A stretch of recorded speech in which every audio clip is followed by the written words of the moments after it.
Generally, informal assessments for ELLs are used to check language comprehension and retention without an emphasis on scoring.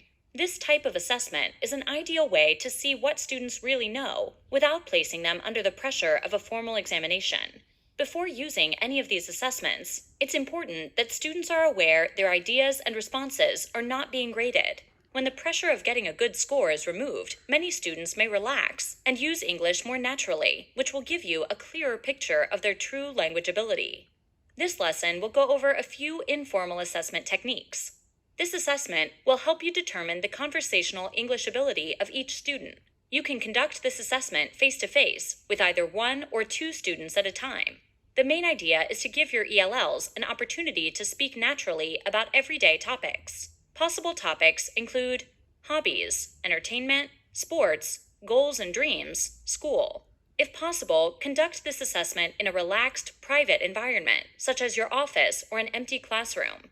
The environment is important because students shouldn't feel apprehensive about being overheard by classmates. Privacy can do a lot to encourage students to speak without fear of being judged or making mistakes.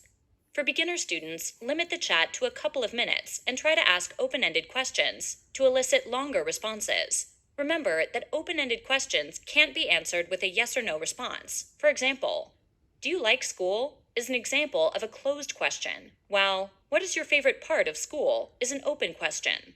For intermediate and advanced students, extend the conversation time and ask multi-part questions. For instance, "What's your favorite sport? Why do you like it? And how often do you play it?" Before you begin each chat, remind the student that this is just a friendly conversation and there's no scoring involved. At the end of each chat, give the student some positive feedback and words of encouragement. While free writing is typically used as a brainstorming technique, it's also a great way to assess an ELL's understanding of English grammar, spelling, and mechanics. For this assessment, you'll give students a general topic and a set time limit, during which they can write about anything related to the topic. There are a few guidelines to go over with your students before starting the timer. While the teacher will look at your writing, it will not be graded or scored. However, errors may be marked and comments given. As you write, try to use correct English spelling and grammar. Don't worry too much about the time or amount you write. How much you write isn't as important as how well you write. Write legibly. Choose topics based on the abilities and interests of your ELLs. Topics can range from what each student did last weekend to suggestions on how people can help the environment.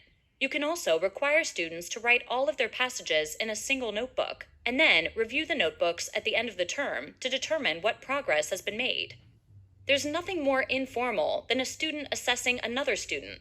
In this type of assessment, students write quizzes for other students to take. The subject of the quizzes is secondary to the writing of the questions. Here, students should focus on writing clear, concise, and correct questions for their peers to answer. Constantly reminding students to think of these 3 C's, clear, concise, correct, when they write quiz questions. The format of the quizzes could include multiple choice, fill in the blank, or short answer, but the ultimate decision is up to you. Also, students shouldn't write questions about English, but rather questions related to practical English usage or other topics they're learning. For example, "What is a noun?" is not a good question because it's about English. "How would you describe your best friend?" is one example of a good question, as is, "What are the results of deforestation?" All quizzes should be turned into you for approval before being handed out to other students. When you assess the quizzes, look for adherence to the 3 C's model and offer helpful suggestions and feedback, but be sure to keep any comments positive and informal in tone. Informal assessments are a valuable tool for teachers because they allow for evaluation of a student's English ability without placing the student in a formal, high-pressure environment. Friendly chats, guided free writing, and student-generated quizzes can all be used in the classroom with little preparation and can have the added bonus of solidifying new information in your ELL's minds.